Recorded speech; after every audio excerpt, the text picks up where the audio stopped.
Andre Norton. Chapter 7. Barring Accident. The morning winds rustled through the grass forest, and closer to hand it pulled at the cloaks of the Salarichi. Clan nobles sat on stools, lesser folk squatted on the trampled stubble of the cleared ground outside the stockade. In their many-colored splendor, the drab tunics of the Terrans were a blot of darkness at either end of the makeshift arena which had been marked out for them. At the conclusion of their conference, the Queen's men had been forced into a course Jellicoe had urged from the first. He and he alone would represent the free traders in the coming duel. And now he stood there in the early morning, stripped down to shorts and boots, wearing nothing on which a net could catch and so trap him. The free traders were certain that the IS men, having any advantage, would press it to the ultimate limit, and the death of Captain Jellicoe would make a great impression on the Salarichi. Jellicoe was taller than the IZ who faced him, but almost as lean.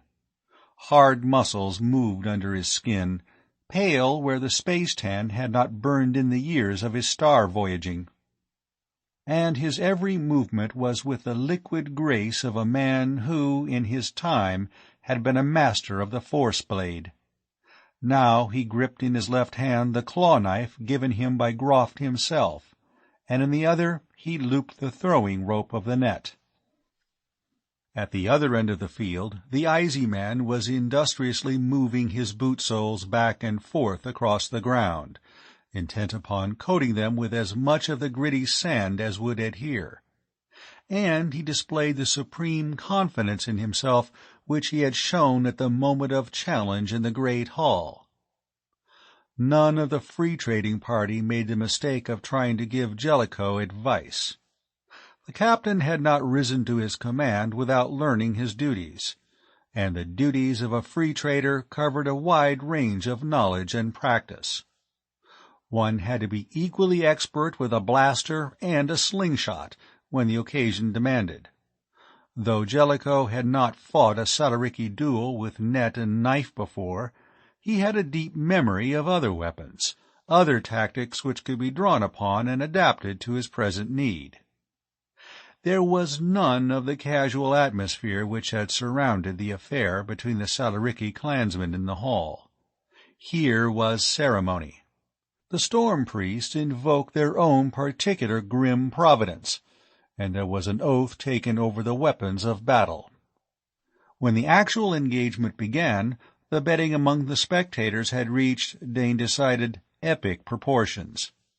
Large sections of Sargullian personal property were due to change hands as a result of this encounter. As the chief priest gave the order to engage, both Terrans advanced from their respective ends of the fighting space, with the half-crouching, light-footed tread of spacemen. Jellicoe had pulled his net into as close a resemblance to rope as its bulk would allow. The very type of weapon, so far removed from any the traders knew, made it a disadvantage rather than an asset. But it was when the IZ moved out to meet the captain that Rip's fingers closed about Dane's upper arm in an almost paralyzing grip. "He knows." Dane had not needed that bad news to be made vocal. Having seen the exploits of the Salarichi duelist earlier, he had already caught the significance of that glide, of the way the IS champion carried his net. The IZ had not had any last-minute instruction in the use of Sargullian weapons. He had practiced, and by his stance knew enough to make him a formidable menace. The clamor about the Queen's party rose as the battle-wise eyes of the clansmen noted that, and the odds against Jellicoe reached fantastic heights, while the hearts of his crew sank. Only Van Ryck was not disturbed. Now and then he raised his smelling bottle to his nose, with an elegant gesture which matched those of the befurred nobility around him, as if not a thought of care ruffled his mind. The Izzy fainted in an opening which was a rather ragged copy of the young Salaric's more fluid move some hours before. But when the net settled, Jellicoe was simply not there. His quick drop to one knee had sent the mesh flailing in an arc over his bowed shoulders, with a good 6 inches to spare.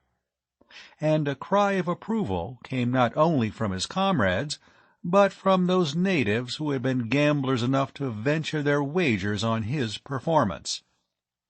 Dane watched the field and the fighters through a watery film.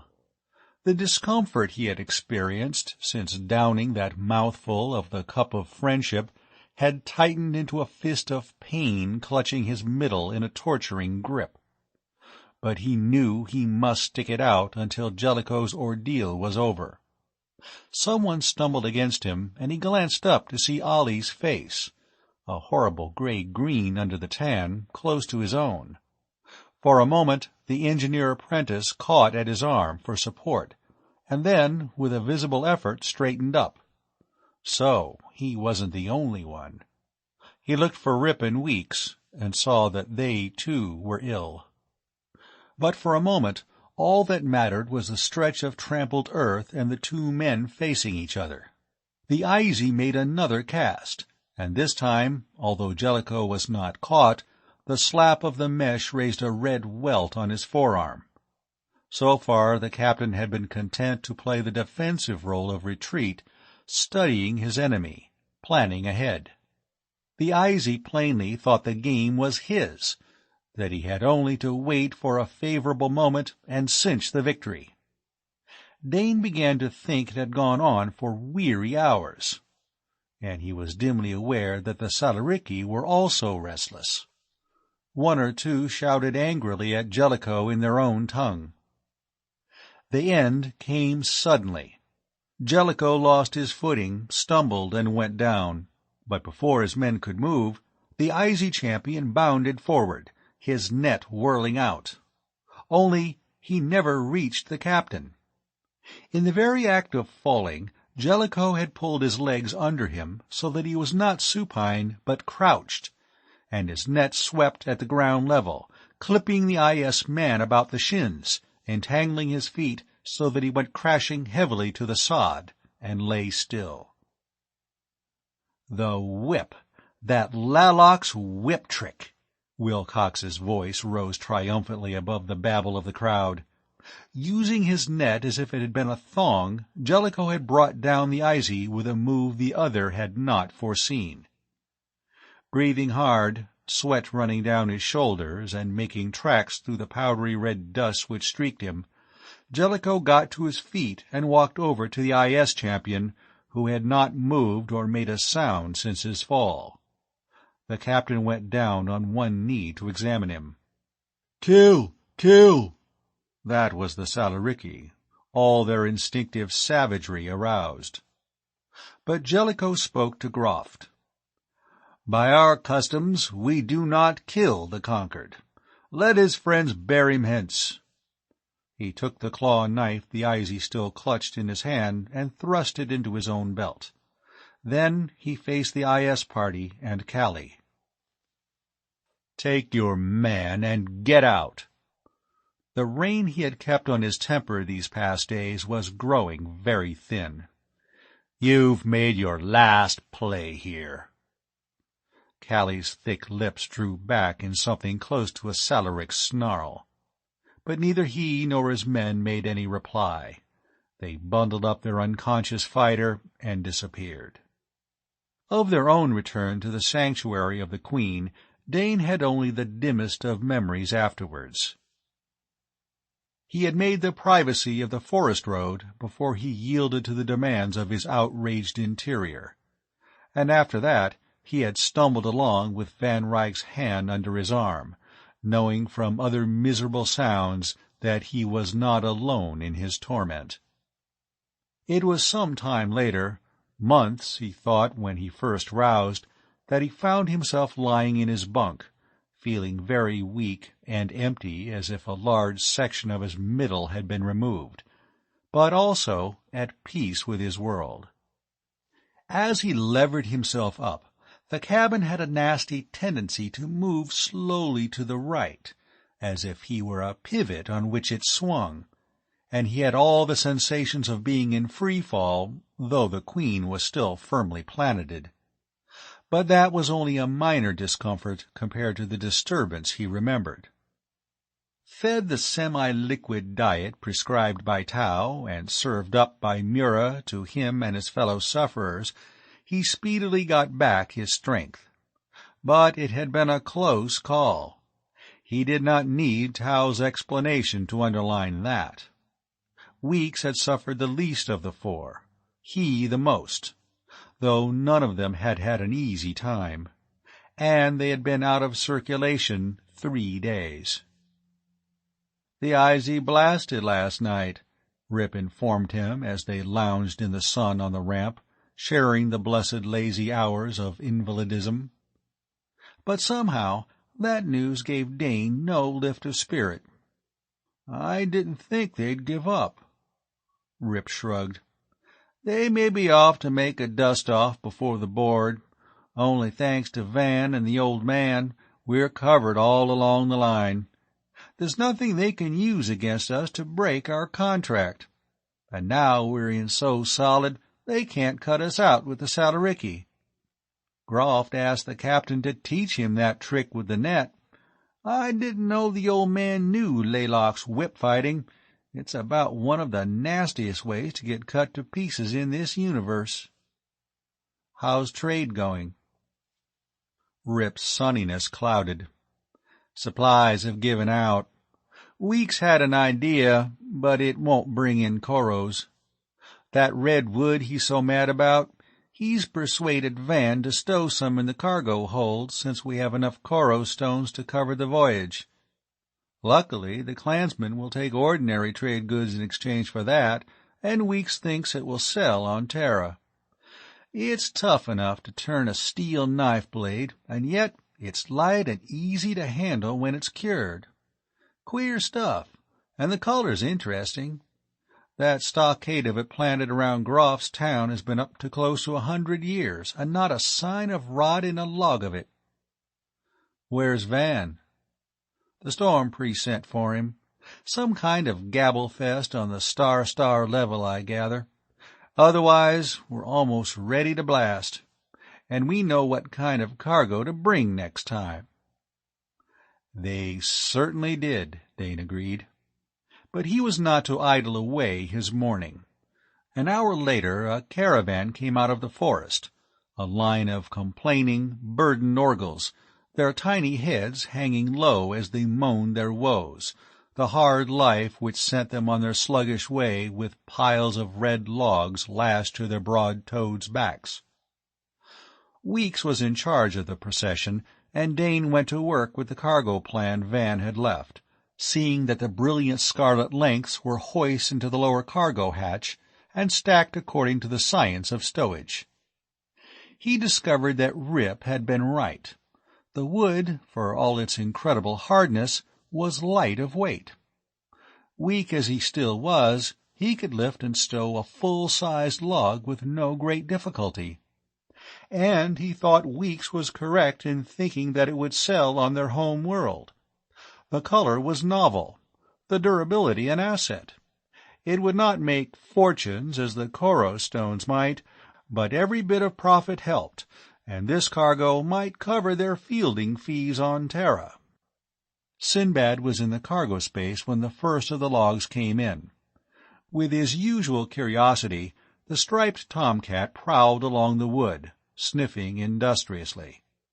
Suddenly he stopped short, spat and backed away, his spine fur a roughened crest. Having backed as far as the inner door, he turned and slunk out. Puzzled, Dane gave the wood a swift inspection. There were no cracks or crevices in the smooth surfaces, but as he stopped over the logs, he became conscious of a sharp odor. So this was one scent of the perfumed planet Sinbad did not like. Dane laughed. Maybe they had better have Weeks make a gate of the stuff and slip it across the ramp, keeping Sinbad on shipboard. odd. It wasn't an unpleasant odor, at least to him it wasn't, just sharp and pungent. He sniffed again, and was vaguely surprised to discover that it was less noticeable now. Perhaps the wood when taken out of the sunlight lost its scent. They packed the lower hold solid, in accordance with the rules of stowage, and locked the hatch before Van Ryck returned from his meeting with the storm priests. When the cargo-master came back, he was followed by 2 servants bearing between them a chest. But there was something in Van Ryck's attitude, apparent to those who knew him best, that proclaimed that he was not too well pleased with this morning's work. Sparing the feelings of the accompanying storm priests about the offensiveness of the spacer, Captain Jellicoe and Steen Wilcox went out to receive them in the open. Dane watched from the hatch, aware that in his present pariahhood it would not be wise to venture closer. The Terran traders were protesting some course of action that the Salarichi were firmly insistent upon. In the end, the natives won, and Costi was summoned to carry on board the chest which the servants had brought. Having seen it carried safely inside the spacer, the aliens departed, but Van Ryck was frowning, and Jellicoe's fingers were beating a tattoo on his belt as they came up the ramp. "I don't like it," Jellicoe stated as he entered. "It was none of my doing," Van Ryck snapped. "I'll take risks if I have to, but there's something about this one—" He broke off, 2 deep lines showing between his thick brows. "Well, you can't teach a sasserel to spit," he ended philosophically. "We'll have to do the best we can."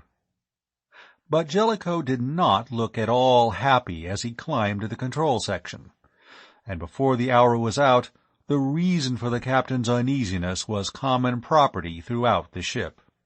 Having sampled the delights of off-world herbs, the Salarichi were determined to not be cut off from their source of supply. 6 Terran months from the present Sargolian date would come the great yearly feast of the 50 storms, and the priests were agreed that this year their influence and power would be doubled if they could offer the devout certain privileges in the form of Terran plants.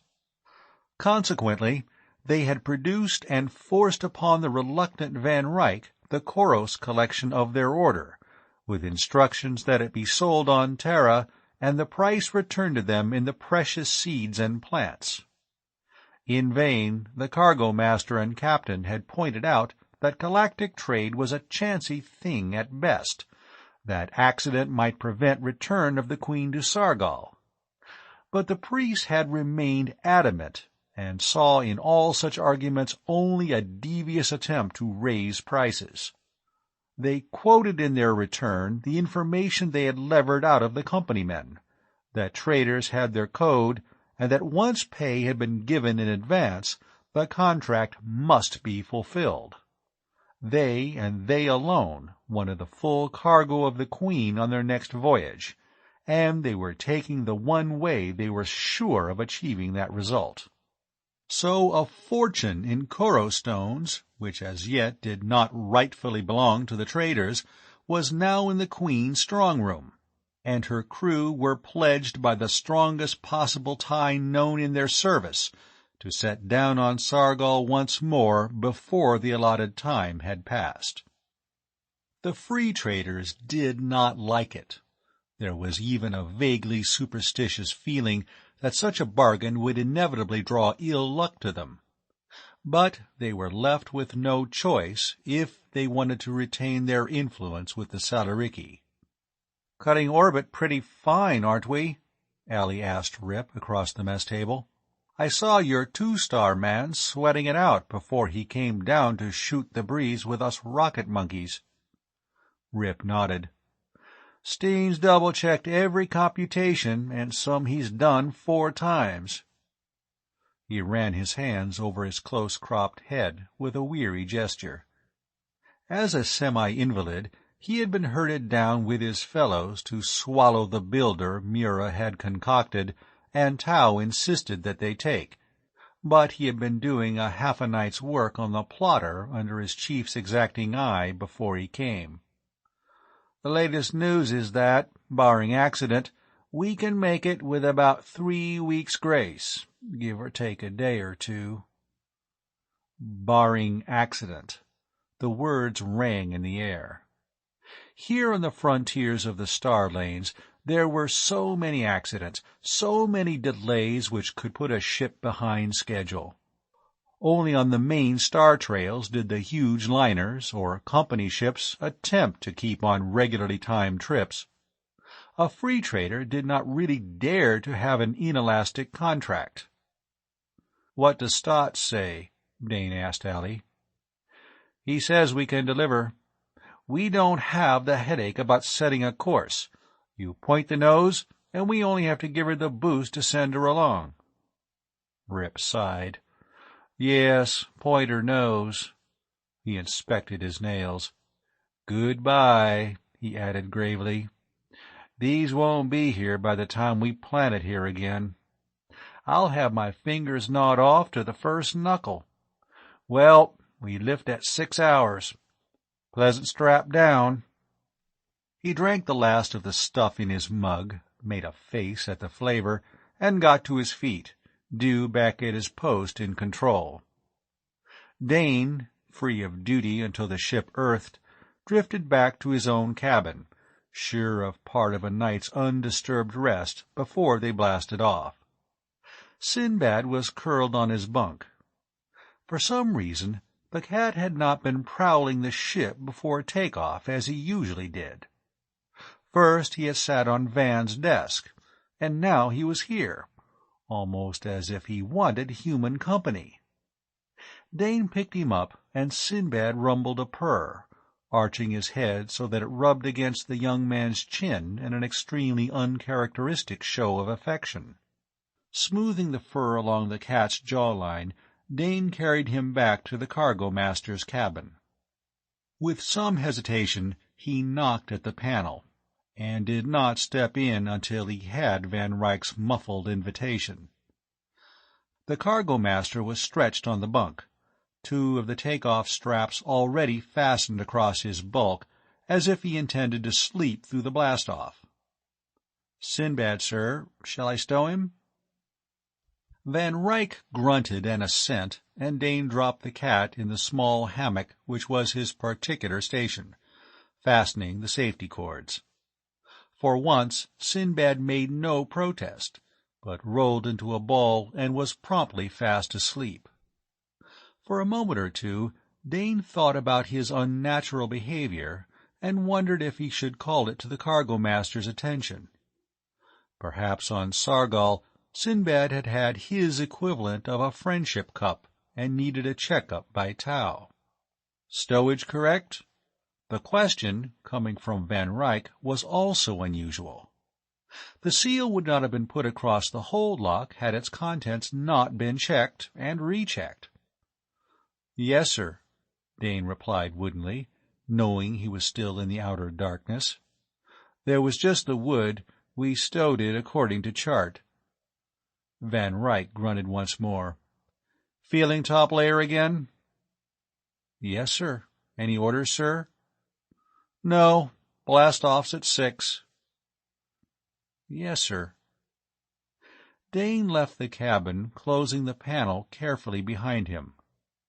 Would he, or could he thought drearily, get back in Van Ryck's profit column again? Sargol had been unlucky as far as he was concerned. First he had made that stupid mistake, and then he got sick. And now, what was the matter? Was it just the general attack of nerves over the voyage and the commitments which forced their haste, or was it something else? He could not rid himself of a vague sense that the Queen was about to take off into real trouble, and he did not like the sensation at all. End of Chapter 7.